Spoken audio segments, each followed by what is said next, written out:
Hello and welcome to another episode of My Opinion Means Nothing. This week on the show, I am here with Yossi. How you doing, man? I'm good, man. You remember my name? Yeah, of course. Sick. I was like, am I going to forget? I'm well, Corey. How are you? I'm fine, thank you, man. Good stuff, man. What it was is I was going to say the surname, but Goldlink is... Goodlink. Goodlink. Goodlink, yeah, Goodlink. Goldlink is an artist. Yes, he is. Is he any good? He's a dope singer, yeah. Yeah, okay. He's got like I don't know much stuff. Can't think of what it is. It's kind of like a jazzy hip hop type of style he's got. It's nice. So I have had this conversation with you before because we've been chilling for a while now. It's been an absolute pleasure. We've been having some very interesting conversations. I'm like holding back. I don't just want to. I've got a million. Yeah, we could verbal spill, but just for the podcast basis, how's your day been? My day's been really nice today. My day's been great. I resigned from my job before we broke up for summer on Tuesday. Oh, jeez. And I've been working I've been doing crazy amounts of things. I've been really busy, which I love. I'm always busy, but it's been real nice to not have to do my 9 to 5 working in a secondary school. Yeah. Cool. So and today I went berry picking with my friend this morning. There's like a pick your own farm near us. That's it. And we went and picked some fruit. And then I've just been chilling and seeing some friends. We played a bit of football in the park in the thunderstorm. And then I came and met you. Yeah, man. And now we're here and we've been having a great chat for about a couple of hours now. Yeah, We've been having a really good chat, getting to know each other, which has been a great. real pleasure. Yeah, thanks. So, no, it's been great. How's your day been? My you was day, at work too, innit? No, I wasn't working. You was working today. I was working 9 to 5 on that grind. Come on. I started work.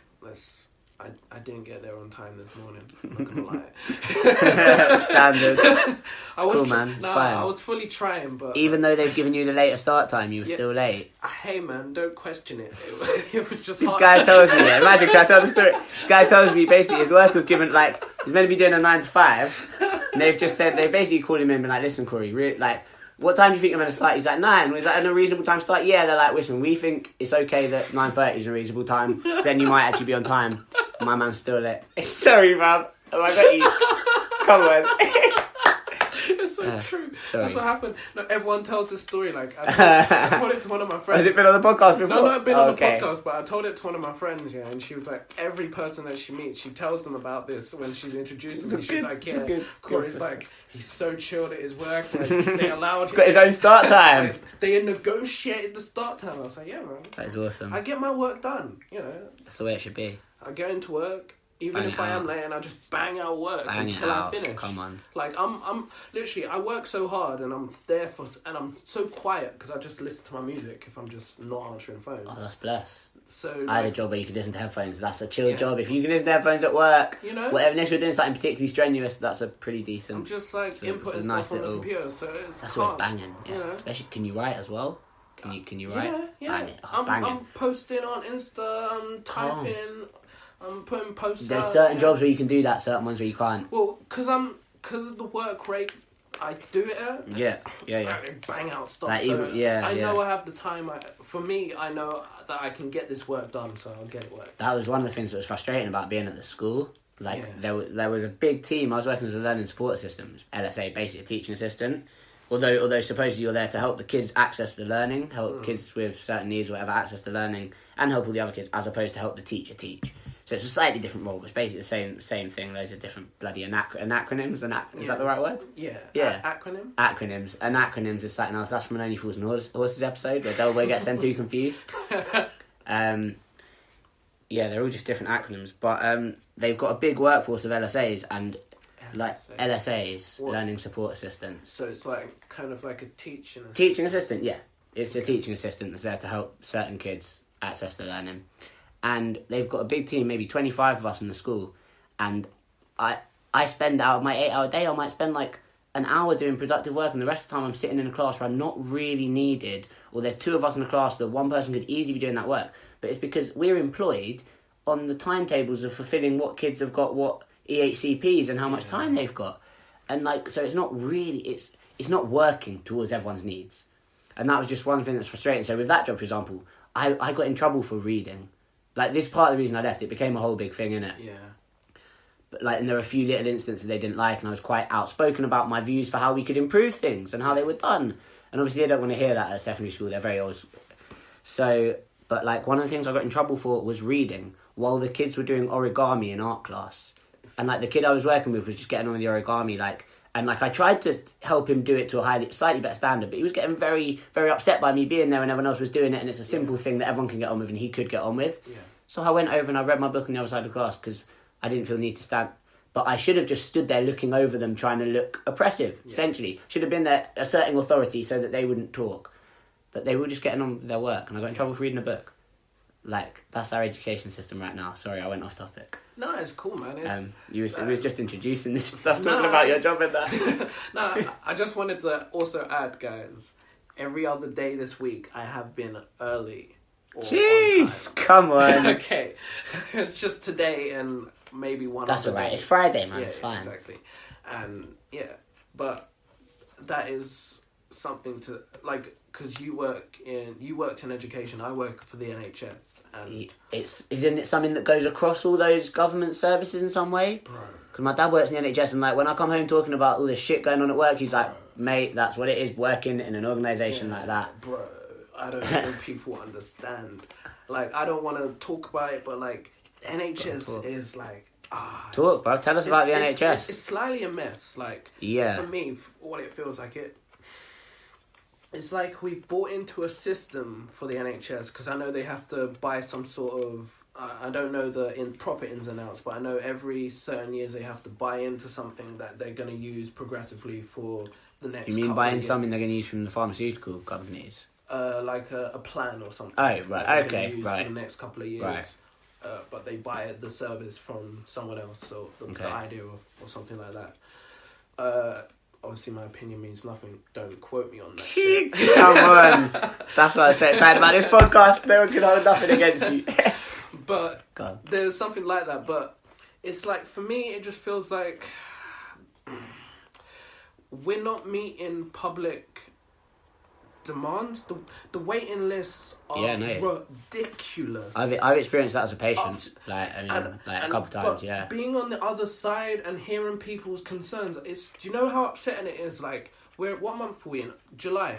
Do you know how upsetting it is telling a patient that the next available appointment isn't until October? Do you want to deep it? You've got people who've got clinical depression who can't get an appointment for months, and then they get 1.5 hour appointment every couple of months, and they get a ton of drugs to last them in between. Yeah, that's exactly what these. And it's all funded by the pharmaceutical industries. Yeah. They're the one putting the drugs into it. The doctors not having any time because all the money is just profits going back to making more drugs and stuff. I mean, I don't want to deep it, but it's a bit early on to get into all that. But it's not. And it is, and it isn't. But isn't that the most shocking thing when you've got people who are on the verge of suicide?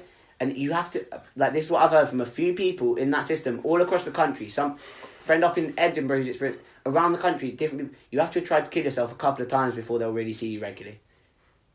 But that's not because the service isn't good. Don't get it twisted. It's millions of great people working in that service, but they ain't got the time. They've got to see so many people. It's not their fault. But it's because so many great individuals. The money is not. We're not funding the NHS. Yeah. They're taking money out of the budget in different areas. And this is where the problem's coming from. So you're cutting money out of this department. So we now need to cut a service. So I'm working in dental. Right. So when I first started a couple of years ago in dental, they had a service where they used to go home and see patients at home and in care homes. They had I remember that being a thing. They had a specific service that they used to do that in dental, but now, it's not a because thing of anymore. all the cuts and everything, they've had to cut that service out. So now they do domiciliary visits as and when it can fit into the diary. So it has to be an hour and a half booking. Can you say that word again, please? Domiciliary. Domiciliary. I haven't heard that one before. Domiciliary. What does it mean exactly? I got it from the context. Like home visits or. Okay, cool. Yeah, two ones domestics. Okay. Oh yeah. Yeah. I want to learn more about Latin. It's so interesting how it all comes from that. Oh, you know what I mean? All our language. Why it all makes sense. So we used to have loads of those domiciliary appointments. Now we have to book them in, but it's it has to be an hour and a half slot. So say, for example, there's loads of other, and normal appointment is 30 minutes. Right. So say, for example, there's loads of other 30-minute appointments booked in. Why does it have to be an hour and a half slot? because it's a home visit. So it's in just the time it takes to get there and do it and come back. Yeah, that makes sense. Yeah. But so is that why you can't book them in anymore? I can book them in, but I have to find a slot where it fits. And it's impossible to do that. It has to be in a specific time. It has to be either first thing in the morning or first thing in the afternoon. And there's so many people that there's just no appointments, yeah. Not even that there's no appointments. People have booked 30-minute slots, so they might have booked from maybe 1:30, and 1:30 is where lunchtime starts from again. So they might have booked from 1:30. So then, if you've already booked from 1:30, then I can't book a domiciliary appointment there. So what do you think? Booked from the morning, I can't book appointment in the morning there. You know what I mean? Totally, and that's like again, it's a totally different problem. But it's something I saw in the school system. Something I think many people who work in sort of government-funded organisations probably experience, especially. Oh, there's a word. Where is it? Big companies, like not corporations, but like big kind of hierarchically run organisations like the NHS, like the school system. It's gone. It's gone. No, it's not. What is the root of the fact that all those systems are like in so many ways flawed? Like whether it is in like a simple kind of communication issue, like in your example. You'd think, like, nowadays with the technology we have, there'd be a really simple way of working around that. I bet you thought of a way to work around that issue, right? I can't see a way how you can with the amount of people. The waiting list, because it's crazy. We get so many referrals every single day from post and email, you know, and from fax still. We're not even meant to be faxing on the NHS. People are still faxing. Do you know what's really crazy for me? Some places, some fucking NHS dental or doctor surgery do not use email. What? They do not use email. What, just phone and fax? Phone and fax and post. I didn't know fax was still a thing. Nor did I until... My little sister doesn't know the post is a thing. Nor did I until, I was saying to someone, what you need to do, the best way you need to get for us to get a referral is for you to email us, because there's at least a tracking. Because if you post it, we've had a lot of instances where referrals get lost in the post, and if you say you sent it, we haven't received it. There's not much we can do other than you resend it, you know. That's what's delaying the list, because people are like, we've sent a referral. That's just ridiculous. That's crazy. I can't believe that. So they're not an email yet. It's 2018 and they're not an email. Like, I think all this technology is a bit crazy, but you know, but everyone's an email. My granddad was on email 5 years ago. You know? Like, it's madness. He's not going to say more. I'm just like, you don't use email. Like, we just post. And I was like. But then, on the other hand, there's some stuff like congestion charge. If you ain't got a computer or a phone, how are you paying that? Yeah. There's lots of things now. If you haven't got a computer, you can't partake. Some things, even if you haven't got a smartphone, you can't partake. And I think that's just terrible. Shocking for old people. Like, for anyone, it's just... If you don't want to be connected onto that grid, there's a lot of things that you actually lose out on.